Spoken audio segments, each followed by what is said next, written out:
Bismillahirrahmanirrahim. Bismillahirrahmanirrahim. Assalamualaikum warahmatullahi wabarakatuh. Alhamdulillah nahmaduhu wa nashkuruhu wa natubu ilaihi wa nastaghfiruh. Ashhadu an la ilaha illallah wahdahu la syarikalah wa ashhadu anna Muhammadan abduhu wa rasuluh. Allahumma salli wa sallim wa barik ala sayyidina Muhammad wa ala alihi wa sahbihi wa man da'a bida'watihi wa sanna bisunnatihi wa salaka tariqahu ila yaumiddin.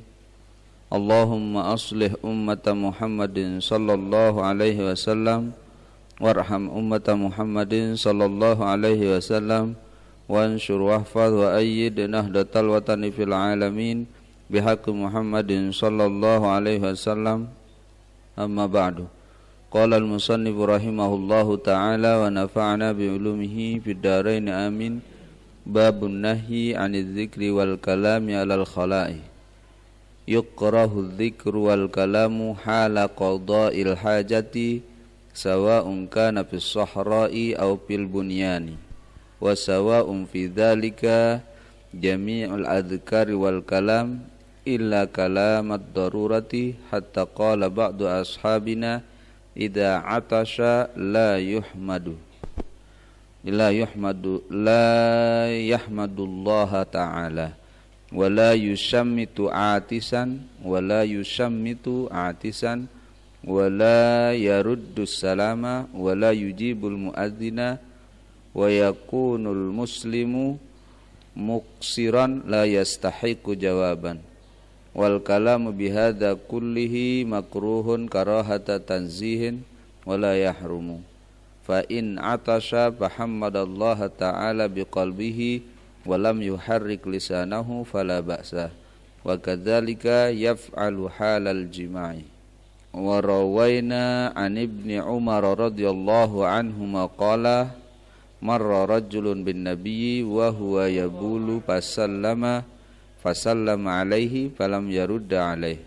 Rawahu Muslimun fi sahihi. Bab an-nahyi 'aniz zikri wal kalami 'alal khala'i. Bab yang menjelaskan tentang adanya larangan untuk kita berzikir, menyebut asma Allah, membaca sholawat dan lain-lain. Dan wal kalam, dan juga berbicara alal khala'i tatkala kita sedang berada di WC. Ini sedang qada hajat, bukan sedang duduk-duduk di WC. Kalau ada orang duduk-duduk di WC, ya mungkin WC-nya luas. Kayak kamar mandi orang sekarang kan kayak kamar lebih bagus dari kamar tidurnya kadang-kadang. Kamar mandinya bagus hingga dia betah duduk-duduk, merokok atau ngapain lah di dalam. Ini yang dimaksud ini alal khala'i ketika dalam kondisi sedang berproses. Jadi bukan mengerjakan yang tidak dikerjakan di WC biasanya. Kalau Anda punya WC kemudian di situ Anda ngetik misalnya, bukan qada hajat, ya Anda apa segala. Jadi ini bukan perkara tempatnya, tapi perkara apa yang sedang dilakukan yang membuat seseorang itu tidak pantas berzikir dan tidak pantas berbicara. Jadi kalau kita sedang melaksanakan hajat yang tertentu itu, baik yang kecil maupun yang besar, terlarang kita untuk berbicara, apalagi berzikir, berwirid. Ya. Kalau mau wirid atau zikir ba'da itu, setelah itu atau sebelumnya. Sebelum masuk WC baca doa. Setelah mau keluar dari WC juga kita dianjurkan membaca doa. Tapi tatkala sedang-sedangnya maka ini dilarang. Nah, itu yang dimaksud dengan alal khala'i. Makanya tidak dibilang fil khala'i. Jadi kalau bilang fi berarti kalau sedang di dalamnya, tidak boleh sekalipun Anda tidak sedang qada hajat. Tapi kalau alal khala maka berarti itu maksudnya ya sedang berproses, sedang buang air kecil atau buang air besar, dilarang bicara. dilarang kita berzikir. Indah lain-lain dantan zikir. Jarak sembahyang je dia milih zikir, pas sedang di WC dia berzikir. Nah, yukrahu zikru wal kalamu hala qada'il hajati. Dimakruhkan kita berzikir. Zikir itu macam-macam, di dalam disebut walau kana Qur'anan. Wah, apalagi baca Quran ngasar ya. Saking bagus suaranya, saya ngasar di WC. Nah, itu tidak boleh. Makruh. Wal kalam, demikian juga bicara. Nggak sampai ngeros ngotok-ngotok. Kalau zaman dulu kan berderet dengan lerban.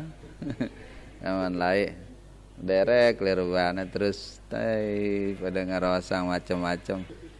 Itu makruh. Hala qada'il hajati, itu makna alal khola ya. Ketika sedang qada' hajat, dilarang. Sawaknya yang namanya makruh itu terlarang. Jadi jangan dibilang boleh, lain boleh sama makruh. Makruh itu terlarang, tidak disukai oleh Allah. Sekalipun memang tidak diberi sanksi nanti di akhirat. Apapun perbuatan yang tidak disukai Allah tidak baik dilakukan. Jadi jangan disamakan dengan boleh. Kalau boleh, dibolehkan Allah pasti karena ada baiknya, pasti karena ada maslahatnya, pasti karena ada manfaatnya. Hanya tingkat manfaatnya, kenapa dia hanya sekedar boleh, ya tidak terlalu penting manfaatnya itu, tapi pasti ada. Karena Allah tidak mungkin membolehkan sesuatu yang tidak bermanfaat. Nah, sebaliknya kalau dimakruhkan itu dilarang, pasti ada mudaratnya, pasti ada kerugiannya. Hanya kerugiannya itu tidak menimbulkan dosa. Ini supaya kita tidak juga mengenteng-entengkan yang makruh, maksud saya.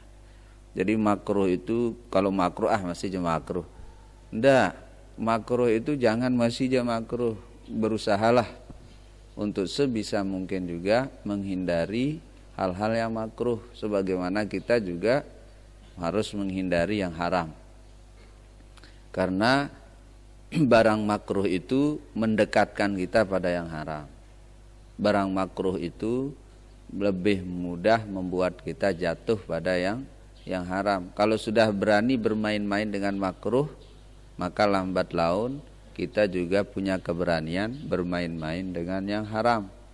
Karena ya kalau yang merugikan diri kita, yang merugikan diri, yang sesuatu yang merugikan, mudarat biasa kita lakukan kan akhirnya nanti biasa yang agak besar mudaratnya juga jadi.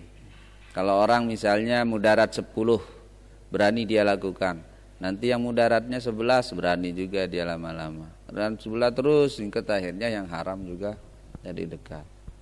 Nah, karena itu maka kalaupun kita belum bisa karena ketidakmampuan kita melawan kemauan, kalaupun kita belum bisa menghindarkan diri dari yang makruh, jangan merasa enak mengerjakan yang makruh.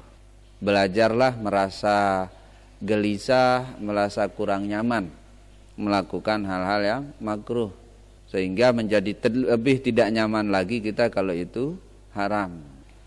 Kalau dinyaman-nyamankan, masih aja makruh. Nah, ini kan ungkapan orang menyaman-nyamankan diri pada sesuatu yang tidak disukai oleh Allah.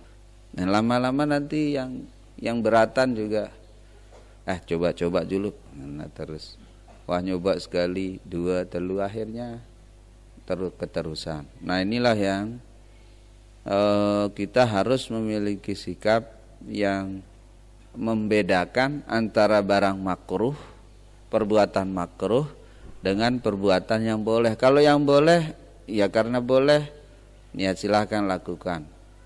Dan sesuatu yang dibolehkan Allah pasti karena menguntungkan.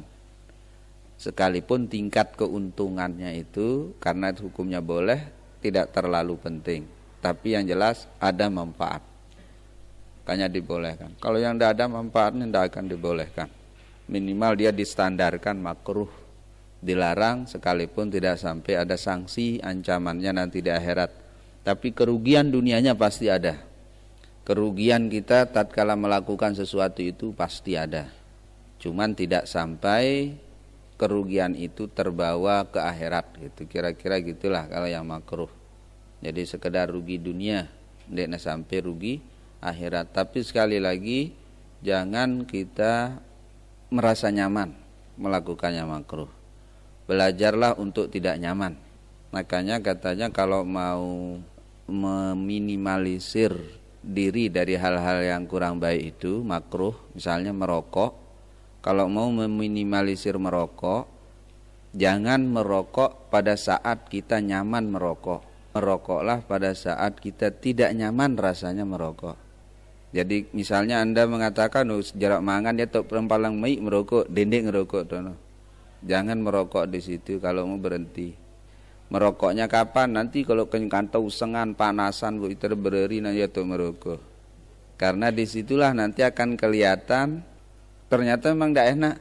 Kalau kita nyari-nyari waktu yang tepat untuk melakukan hal yang kurang baik itu, ya akhirnya jadi dienak-enakin di situ. Karena timingnya merokoknya pas. Jadi cari timing yang kurang pas. Kalau lagi habis makan mau merokok, ngisep permen aja. Nanti diisep rokoknya kalau lagi pokoknya lagi usengan, lagi apa sih namanya idap merokok, niat merokok. Itu caranya kalau mau mengurangi atau menghindari yang namanya hal-hal yang makruh itu. Nah, jangan dinyaman-nyamankan. Kalau kita tidak mampu keluar, tetap ingat kemakruhannya. Sehingga kita jadi tidak nyaman. Oh, ini memang sebenarnya dilarang. Tapi ya nah, itu caranya biar kita tidak terlalu santai menikmati sesuatu yang sebenarnya kurang pantas untuk kita nikmati. Ya kalau dilarang Allah itu artinya tidak pantas untuk kita berlakukan, tidak pantas kita lakukan. Maka karena itu ingat makruhnya lah. Aduh ini makruh sebenarnya. Jangan diboleh-bolehin. Karena kalau makruh ya makruh. Nah seperti itu cara kita ketika melakukan apa saja yang dimakruhkan oleh Allah termasuk ini. Jadi mesti je makruh menampun ngeraos dan tetap. Nah ini maksudnya jangan lakukan. Sekalipun itu tidak sampai haram. Karena pasti tidak baik. Pasti tidak baik jadinya. Ngeraos-raos, berzikir sekalipun tidak baik jadinya. Kalau kita sedang qada hajat karena dilarang oleh Allah. Karena kita dilarang oleh Allah. Di situ terjadi pertentangan. Dua hal yang bertentangan. Qada hajat itu adalah identik dengan sesuatu yang kotor, identik dengan sesuatu yang rendah, yang hina. Maka kalau kita berzikir itu adalah pekerjaan yang mulia, itu kita mengikhtilat, mencampur aduk sesuatu yang mulia dengan sesuatu yang kotor. Itulah sebabnya kita dilarang. Mencampur aduk yang baik dengan yang tidak baik itu tidak baik. Ya kan supaya ber-WC-nya jadi tambah bagus. tambah jauh setannya. Enggak, memang di situ tempatnya setan. Jadi dia tidak bisa usir jauh-jauh ke tempat yang lebih bersih. Setan kalau sembunyi itu kan nyarinya tempat yang kotor. Jadi kalau dia takut sama yang baik, dia lari ke tempat yang kotor. Karena yang baik itu tidak pantas, tidak masuk dia ke yang kotor-kotor.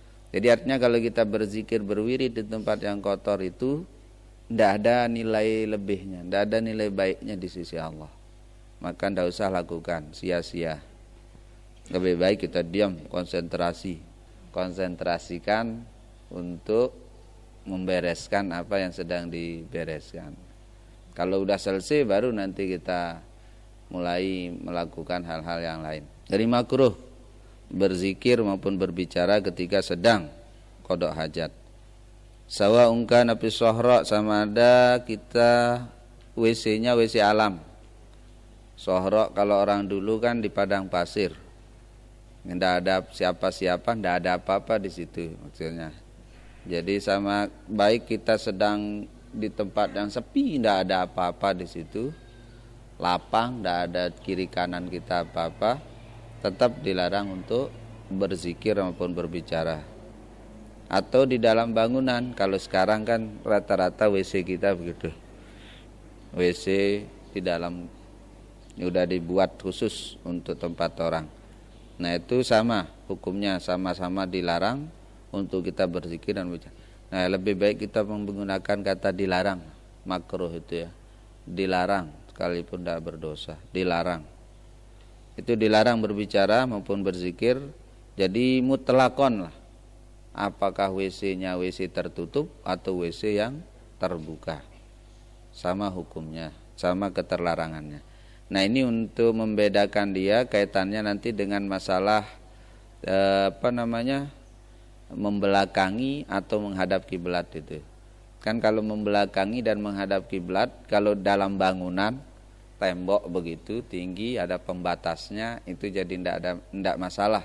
Kalau seandainya WC-nya kebetulan menghadap ke arah kiblat atau membelakangi kiblat. Kalau temboknya ada, maka itu menjadi penghalangnya, menjadi pembatas sehingga tidak dipersoalkan.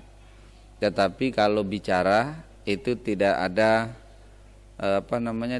tidak dibedakan, baik di terbuka tempatnya lapang maupun di tempat yang tertutup yang ada tembok segala macam. Tetap makruh, dilarang kita berzikir dan bicara ketika sedang qada hajat.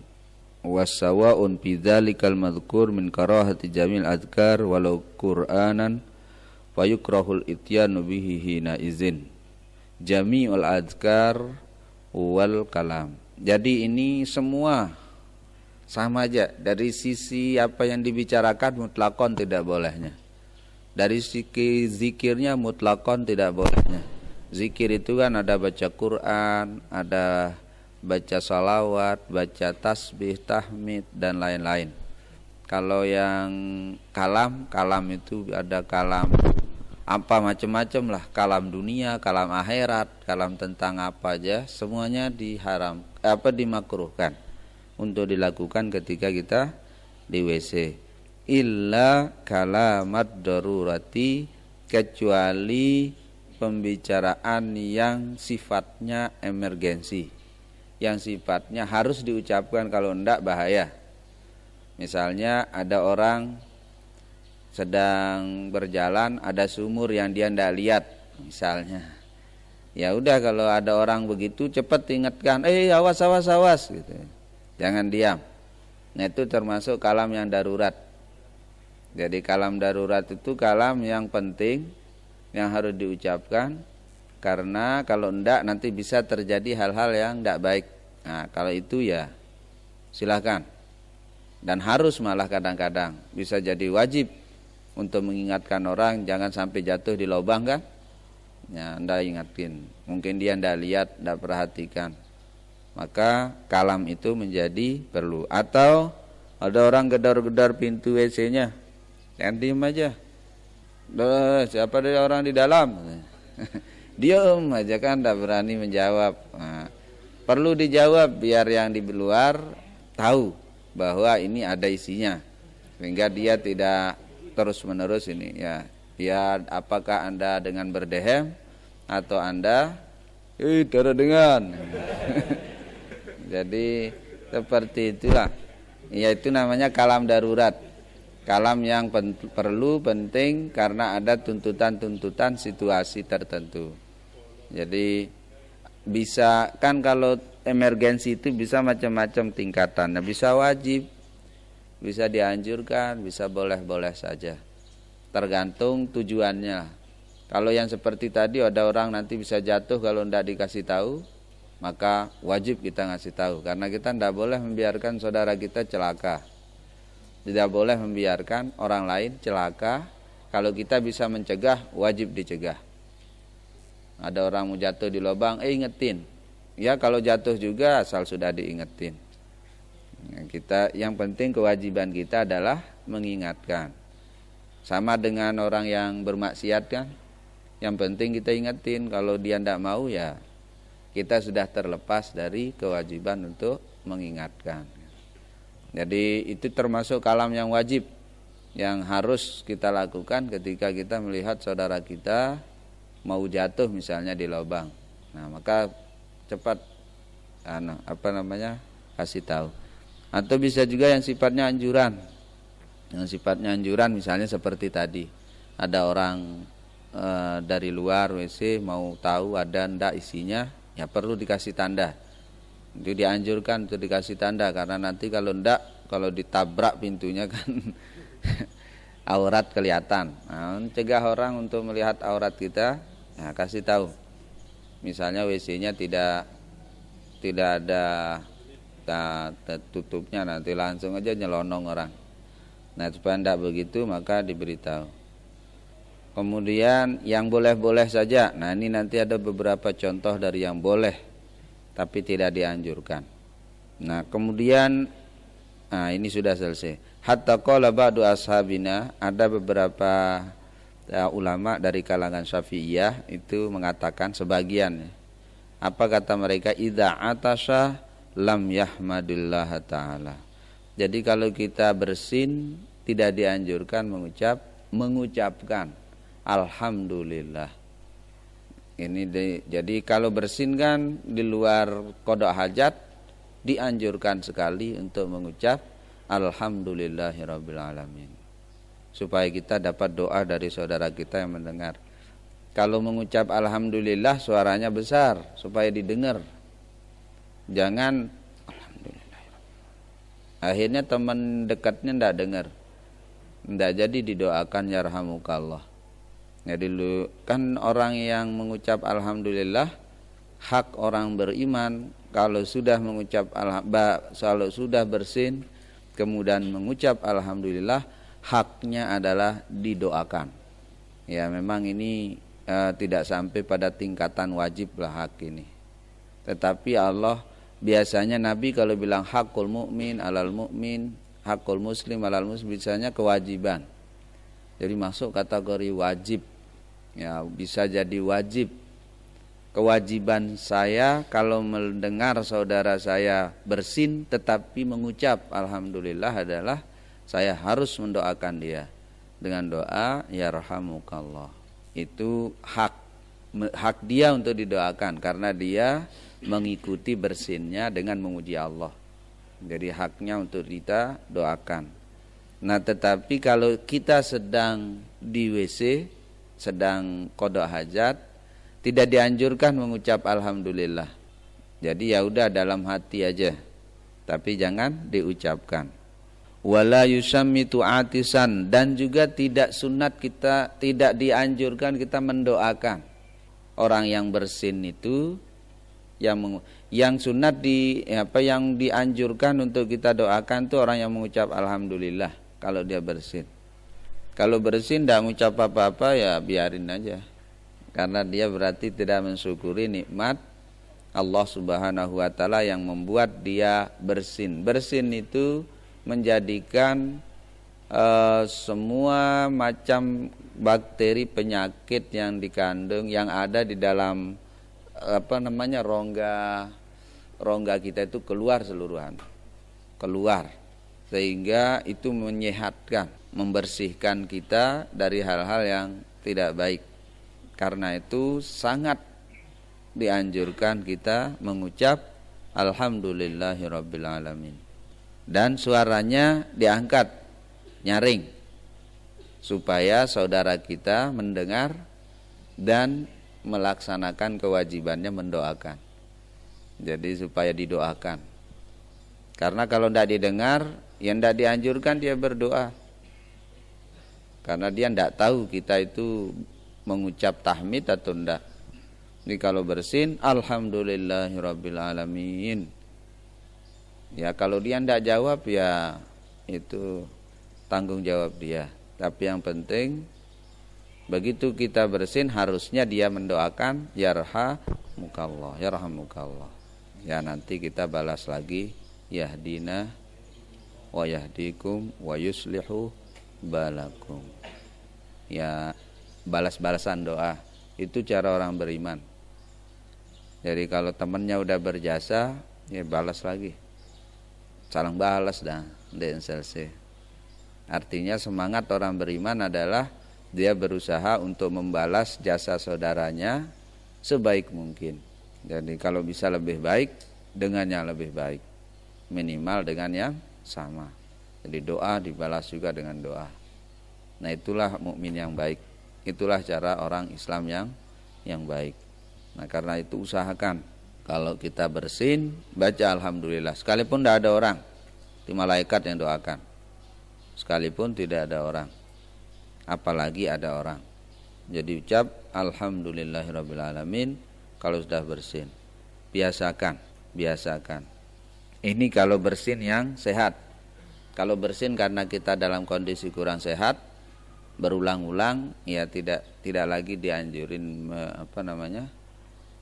untuk terus-menerus membaca alhamdulillah. Karena ada bersin karena memang kurang sehat, ada bersin yang menunjukkan orang itu sehat. Jadi bersin menunjukkan orang itu sehat. Kalau yang menunjukkan orang itu sehat, biasanya tidak lebih dari 3 kali dia bersin. Kalau lebih 3 kali bersin, berarti itu kurang sehat. Nah, maka mengucap alhamdulillah dan mendoakan bagi yang mendengar itu adalah dianjurkan, kecuali kalau di WC. Jadi kalau sedang qada hajat tidak dianjurkan. Wala yusammitu atisan, jadi tidak dianjurkan. Wala yaruddus salam, demikian juga tidak dianjurkan orang yang di WC itu menjawab salam. Jadi kalau menjawab salam adalah wajib, kecuali bagi orang sedang di dalam WC. Jadi kalau ada assalamualaikum, diam aja lah, jawab dalam hati. Kenapa tidak diperkenankan menurut sebagian ulama-ulama Syafi'iyah? Karena menurut mereka salam itu adalah ibadah, termasuk doa, termasuk zikir. Maka tidak pantas kalau dilakukan sedang dalam keadaan qada hajat. Raddus salam itu wajib hukumnya, kecuali bagi orang yang disalamin sedang dalam kondisi qada hajat. Karena itu juga tidak dianjurkan Anda mengucap salam pada orang yang sedang di dalam WC, supaya salamnya tidak sia-sia, tidak terjawab. Tidak dianjurkan kita itu mempersulit orang.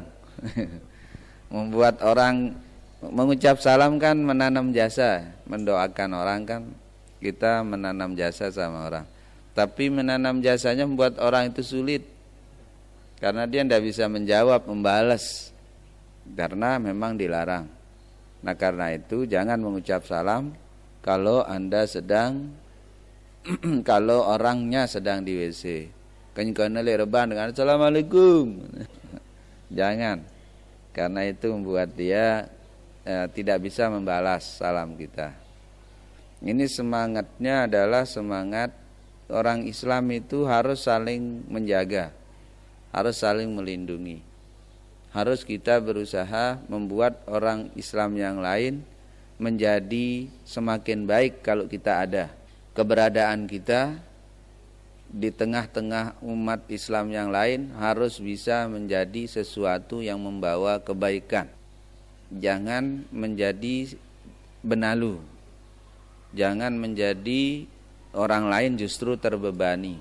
Kenapa kita tidak dianjurkan mengucap salam kepada orang yang sedang qada hajat? Karena membebani orang. Seolah-olah begitu, kita membebani orang dengan sesuatu yang dia tidak bisa balas. Jadi orang Islam adalah pribadi yang kalau dia ada di samping saudaranya, maka saudaranya itu merasa lebih nyaman. Nah, ini jadi kita harus belajar bagaimana caranya kita supaya kita itu kehadiran kita itu membuat saudara kita, teman kita menjadi lebih nyaman, menjadi lebih baik lagi kalau kita ada. Jangan sebaliknya. Jangan malah mengganggu, jangan malah membuat tidak enak teman kita, apalagi sampai kemudian merugikan teman kita. Sekedar mengganggu saja yang tidak ada kerugiannya, itu jangan. Harusnya orang muslim ketika dia ada di tengah-tengah muslim yang lain, membuat muslim yang lain itu lebih baik lagi, lebih nyaman lagi, lebih sejahtera lagi. Nah, karena memang agama itu adalah saling nasihat, saling membuat jadi lebih baik. Beragama itu begitu. Jadi semua interaksi kita harus kita usahakan menjadi interaksi yang membuat teman itu jadi lebih baik dari sebelum dia bertemu dengan kita. Jadi lebih nyaman. Jadi termasuk ketika kita bernasihat pun kita juga harus belajar membuat teman yang dinasihati senyaman mungkin. Makanya penting kita belajar memahami orang lain, memahami situasi orang lain, supaya kita juga ketika bertemu, ketika menyampaikan sesuatu tetap membuat orang lain itu merasa nyaman, merasa senang dengan kita menyampaikan sesuatu itu. Memang ini tidak mudah, membuat diri nyaman aja lumayan sulit, apalagi juga kita harus membuat orang lain juga nyaman. Bahkan kalau bisa boleh, kalau kita biar tidak berasa nyaman, yang penting orang lain merasa nyaman. Nah ini yang susah nih, itsar, mendahulukan kenyamanan orang lain daripada kenyamanan diri sendiri. Mudah-mudahan apa yang kita baca, apa yang kita dengar yang baik-baik semakin kuat dalam ingatan kita dan semakin kuat dorongannya untuk kita amalkan, dan mudah-mudahan kita bisa mengamalkannya, diberi kekuatan oleh Allah Subhanahu wa taala untuk bisa mengamalkannya. Dan mudah-mudahan ilmu yang kita peroleh ilmu yang barokah, ilmu yang bermanfaat, ilmu yang akan menjadikan kita menjadi semakin dekat dengan Allah Subhanahu wa taala. Ala hadhihi niyyah wa ala kulli niyatin shalihah. Al-Fatihah.